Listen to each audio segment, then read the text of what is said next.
Well, welcome back, everyone, and welcome into the 8th edition, believe it or not, of the Friday Night Football Showdown, and an extra special one as we join you on this Friday, the 13th. I'm Blake Brandon, joined as always by Mr. Matt T. Gregorio. Matt's finally starting to feel like fall, probably not the fall that you're used to, though. No, a little bit of less snow here down in South Mississippi, but there's a chill in the air. You know, you mentioned it. Yeah, we have another jam-packed show for you guys all tonight, though. Region play rolling on, and some teams hoping to keep away any of the Friday the 13th bad luck. Yeah, so cross your fingers, find a four-leaf clover, hang on tonight. We start in the kill as the sole undefeated team, definitely trying to stay away from some bad luck tonight. Hancock looking to defend the nest with Deuce Knight and the George County Rebels coming to town, and the George County offense would get the first shot at it. First play from scrimmage, Knight finds Bryn Moody on a crossing route, rides the lightning, feels the thunder. He has the Rebels in plus territory early on. A few plays later, George County inside the red zone punches it in with Jacoby Street right up Main Street, right up the gut. George County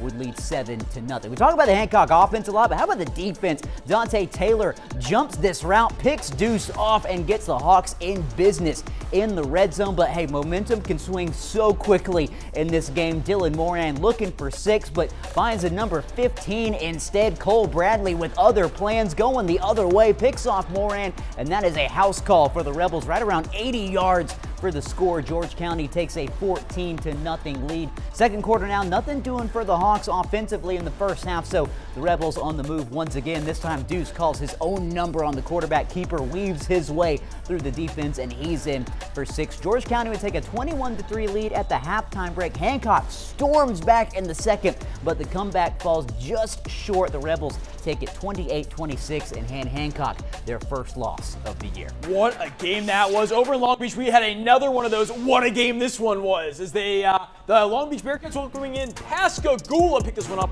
under 5 to play in the second quarter. Pascagoula up 18-14. Long Beach's Jaquan McCall broke free there, takes it all the way down inside the 10. Yeah, you tell, first down there, but then it would be a little bit of a struggle for Long Beach.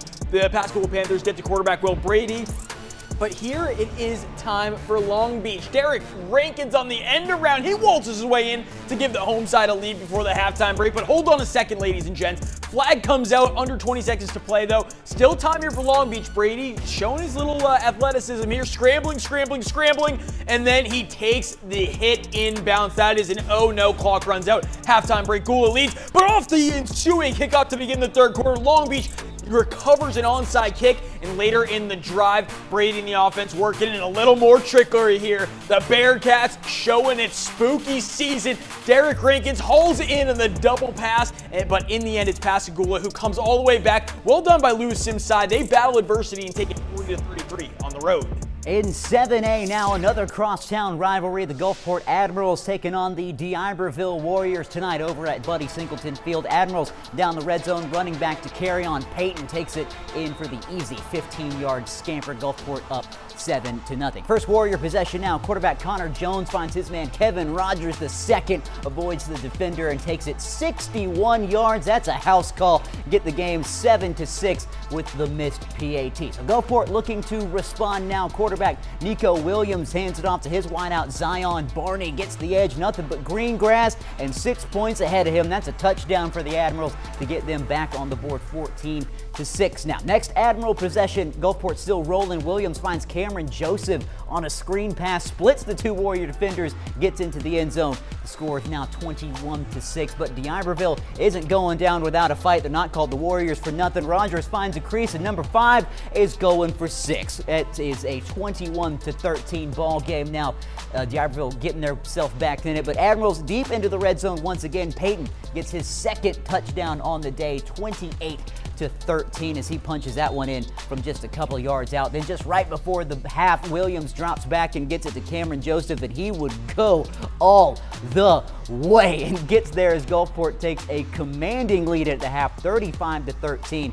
Gulfport takes this one big over D'Iberville, 56 32. Wow, high scoring affair there. Over and past another high scoring affair for one of these teams. We'll check in with the Pirates and the Moss Point Tigers. Moss Point looking for its first region win of the year, while Pass looking to get back on track following a loss to Poplarville a week ago. First play from scrimmage in this one is must watch. His name is Taboris Charles, ladies and gents. This kid can flat out ball. He takes it the distance to give Moss Point a 6-0 lead. Just 11 seconds into the game, that's how he was. Pass has some stellar athletes of their own, however, and Jaquez Alexander showing exactly why. He shows off his speed. He outraces 2 Moss Point defenders for the touchdown, but this one eventually gets taken back because of an offensive infraction. The Tigers defense takes advantage of the call. Malcolm Stokes sacks quarterback Lad Scriber to force Pass to settle for a field goal attempt, and that one would be good, ladies and gents. So Moss Point remains ahead by 3. Pass will get the ball back, however, later in the opening frame. The birthday boy, Anthony James, gets the carry, and happy birthday to you, young kid.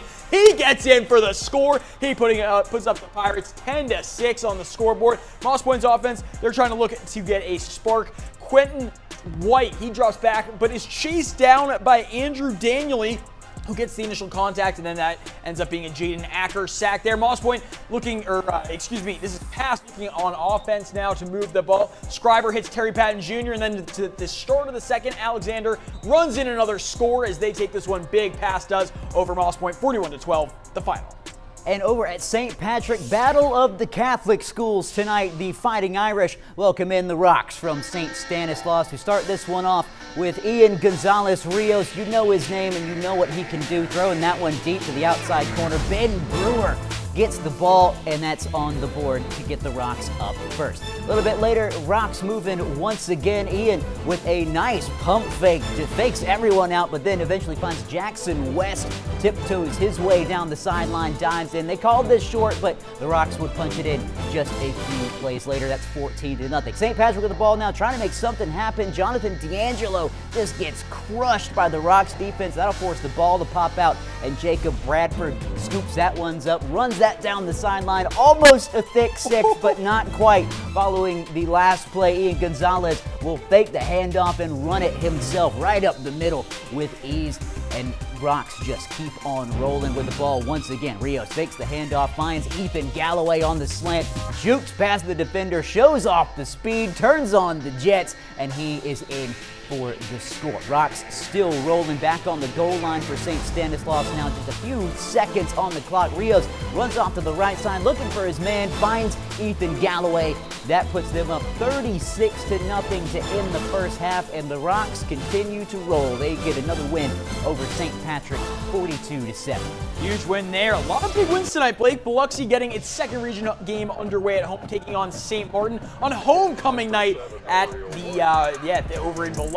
Ole Miss commit for St. Martin, the real White, wearing his come-to-the-sip gloves, and White shows why he's a top college recruit. He takes the snap and cuts to the outside, turns on that blazing speed down the sidelines. That's the real White that we thought we were getting this season. He gets the long touchdown run and puts the Yellow Jackets up 7-3 in the first quarter. St. Martin's defense also stepping up. Noel Estrada cuts in front of the pass for the interception of Zachary Marlin, but the Yellow Jackets, they don't get any points off that turnover.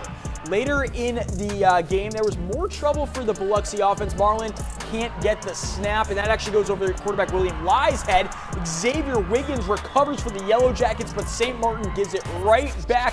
The real White throwing his pass, picked off by Biloxi's Bryce Hooker. It takes a while for the Indians offense to get back on track, but when they get the ball back via the turnover, some things are going to happen here, Blake. Look at the fans. They're just hoping, waving around. Zachary Marlin back in at quarterback now. He scrambles around, finds a receiver. That's Tristan Haynes for the tutty. Biloxi led 10-7 at the halftime break, and they would go on to take this one by 10 points. That's 24-14, your final.